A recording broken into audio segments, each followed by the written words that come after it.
Ni hao, mabuhay! We are going to discuss Hofstede cultural dimension across cultural understanding of China and Philippines. But before we start to discuss, allow us to introduce ourselves. I am Stephanie Oliver. I am Pichas Anay Digma. I'm Malia Franz Lutching. I'm Jack Nicolas O. Mendoza. I am Krisha Rosa Arquilita. And I am Harold Orejola. Kaya porha turok salamat.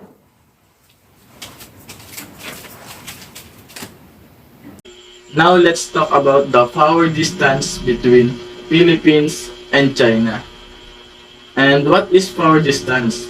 Power distance refers to the extent to which less powerful members of organizations and institutions, including the family, accept and expect unequal power distributions. This dimension is measured not only from the perspective of the leaders who hold power but from the followers. It said that the power distance defines it for everyone, which is that even high position or low position has the ability to speak or share their purpose. We all have free to speak if you a leader or a member. And now let's talk about the power distance in Philippines. At a score of 94, the Philippines is a hierarchical society. This means that people accept a hierarchical order in which everybody has a place and which needs no further justification. This is why the score of the Philippines is high. We know that here in the Philippines, when those at the top of or those in authority are immediately follow and other people do nothing. For example, in a job, here in the Philippines, most of the time when a leader or superior speaks, the member are no longer able to express their thought or say anything. The people here just follow what is ordered and just do it. And now let's talk about the power distance in China.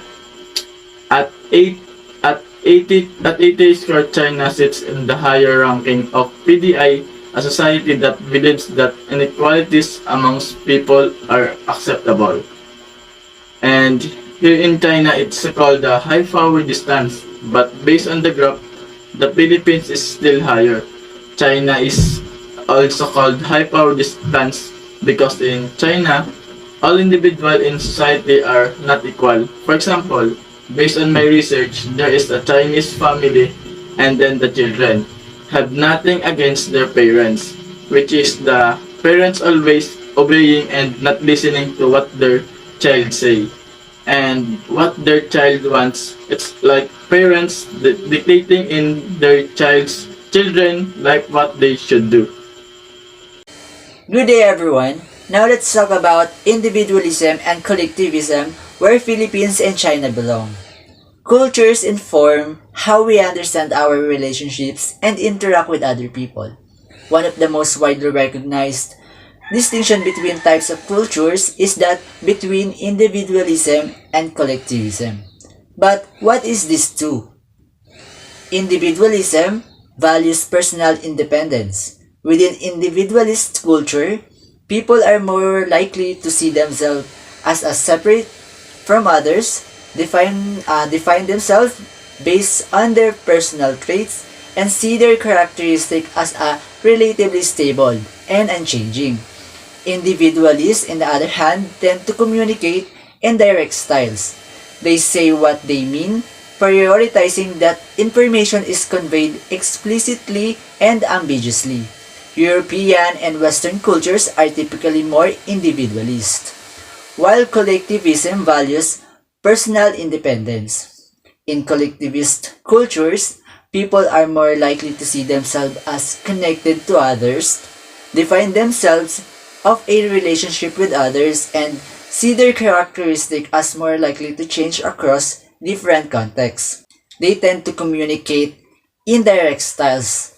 Collectivists imply that they really mean, but might say otherwise to avoid conflict or embarrassment. Asian and African cultures tend to be more collectivist. For example, So now let's talk about the Philippines and where is this belong.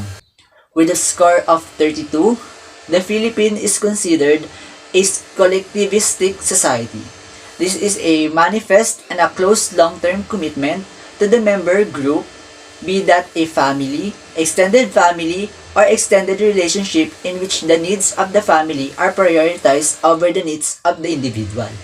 Filipinos value social harmony and maintaining smooth relationships, which means they often avoid expressing their true opinions or delivering unwanted news. And now, let's talk about China. The Chinese are generally believed to have a culture tradition of collectivism. In the traditional Han culture, the interests and goals of the individual are subordinate to the goals of the family and lineage. The Chinese pay respect to their ancestors by burning incense, which is believed to help the family flourish and protect itself. In the family reproduction model, the married child's family is still part of the mother's family, further expanding the definition of family. Adult sons usually live with son's father's home, and the income of all family members is considered as a collective income. If a newlywed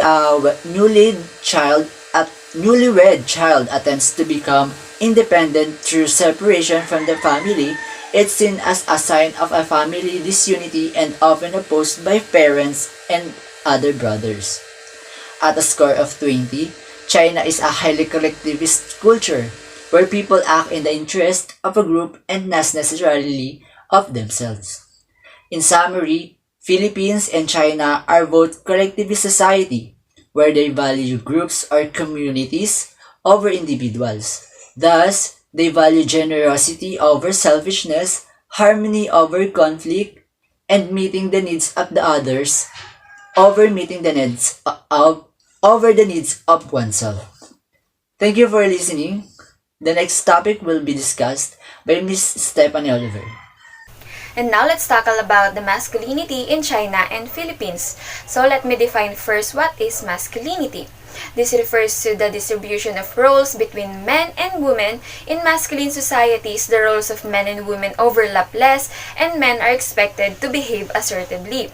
Demonstrating the success and being strong and fast are seen as positive characteristics. So the question is China and Philippines a masculine society? How masculine defined in those countries? What are the gender roles in those countries? So let's discuss first the level of masculinity in Philippines. So based on Hofstede cultural dimension, masculinity is dominant in the Philippines with a result of 64%. The members of the Filipino society value masculinity. The dominant gender of Philippines is the masculine gender. Males have the right to decide how to spend their lives and make decisions, so the male family member with the most authority makes decision and takes decisive action. So all in all, it can be seen that men in the Philippines are ranked higher than women in terms of gender roles. While women typically stay at home and perform household duties, care for the elderly and young members of the family, and provide for their families. And men are supposed to have more freedom and responsibilities. So proven naman yan as a Filipino dahil based on my observation, ganun nga ang nangyayari sa Philippines na mas powerful nga ang men kaysa sa women. And now, let's tackle about the masculinity level in China. So, based on Hofstede cultural dimension, we can see that China is masculine society like Philippines.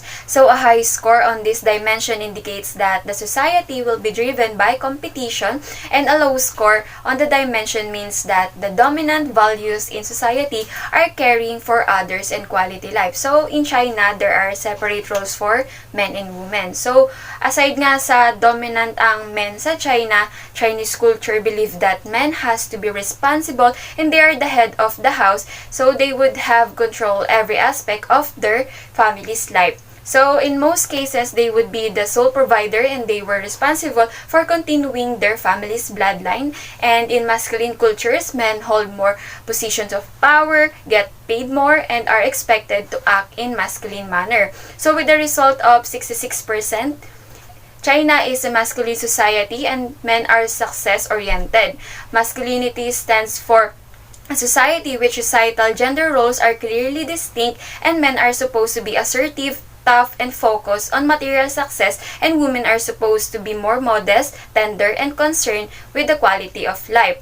So, I just want to add that, did you know in China, they are proposing teaching masculinity to boys from kindergarten to high school because they are alarmed by masculinity crisis. So, with that, we can see that China wants the boys to be strong leaders and masculine because they are afraid of changing gender roles and boys may become delicate, effeminate, and timid. Before we proceed to the sixth Hofstede cultural dimension, let me present to you the comparison between China and the Philippines. Now let's proceed to my topic about uncertainty avoidance. Uncertainty avoidance is a cross-cultural phenomenon that describes how different cultures or societies react to and tolerate uncertainties. More specifically, it refers to how communities cope with unpredictability and uncertainty that are evident in the major aspects of governance. It is also the reflections of degree at which a society or members of a society tolerate, cope with, or combats unpredictability, otherwise known as the unknown. It describes individuals' reaction to ambiguity. Uncertainty Avoidance Index. The Uncertainty Avoidance Index measures how a culture deals with its members being anxious or uncertain. This shows the Philippines score in terms of uncertainty avoidance. So, as you can see from the graph, the Philippines scores 44 on this dimension and thus has a low preference for avoiding uncertainty. While China scores in terms of uncertainty avoidance, and as shown in the graph, China has a score of 30, which means ambiguity and uncertain situations are largely unbearable in the culture. This is also why Chinese dislikes taking risks and strongly prefers avoiding losses. So, what does low uncertainty avoidance means? The people tend to be more open to the unknown. They take more risks, make decisions even when they don't know the potential outcome, and are more inclusive of others. These cultures focus less on rules and principles and more on ideas and personal feelings. In cultures with a high uncertainty avoidance, individuals are typically surrounded by strict rules and social obligations. They are less tolerant of uncertainty and they expect others to follow the rules and make socially acceptable decisions. Now let's proceed to second to the last dimension, which is long-term orientation. So what is long-term orientation? This dimension describes how every society has to maintain some links with its own past while dealing with the challenges of the present and future. In long-term orientation, Philippines scores 27 indicates that the Philippines are more normative than pragmatic. Philippines is a normative or short-term oriented. Philippines is a normative or short-term oriented because the society has a perspective of tradition-oriented. Philippines is more on like pagsunod ng mga tao sa traditions ng Philippines. They also focus on the past and present days. Philippines is normative in thinking because they exhibit great respect for traditions. And Philippines is focused on achieving quick result rather than saving for the future. Now, let's see the long-term orientation of China. In long-term orientation, China scores 87 in long-term orientation, which means China is a very pragmatic culture. This also means China is focused on persistence and perseverance. China is dedicated how much time is required to achieve their goals. They are pragmatic culture because they focus on their future but They have the ability to adapt traditions easily to change conditions.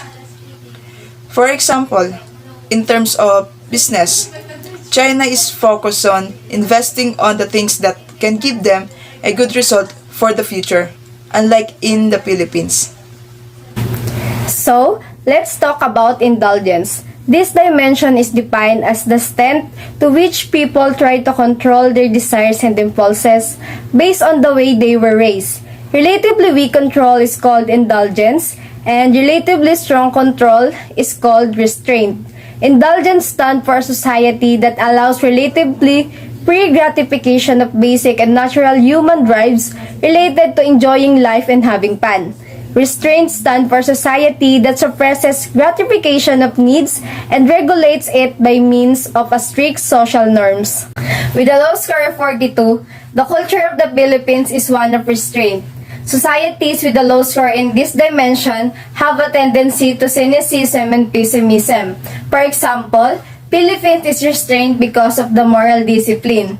Filipino tend to work hard to pay off the hardship of their parents and to pay back all the efforts they give. It's like if you are a breadwinner or oldest in your family, you need to work for your siblings and support them in their education.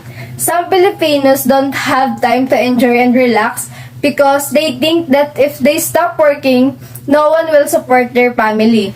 Kumbaga, isang kahig, isang tuka. Pag hindi ka nagtrabaho ngayon, walang kakainin yung pamilya mo o yung mga kasama mo sa bahay.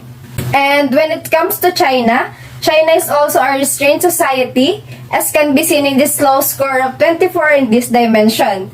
Societies with a low score in this dimension have a tendency to cynicism and pessimism. For example is yung 996 work culture. 996 means working from 9 a.m. to 9 p.m. 6 days a week, in short, 72 hours per week. So, yun yung rason kung bakit ang Chinese ay hindi indulgence, kasi mas inuuna nilang magtrabaho kaysa mag-enjoy sa sarili nila or sa family nila.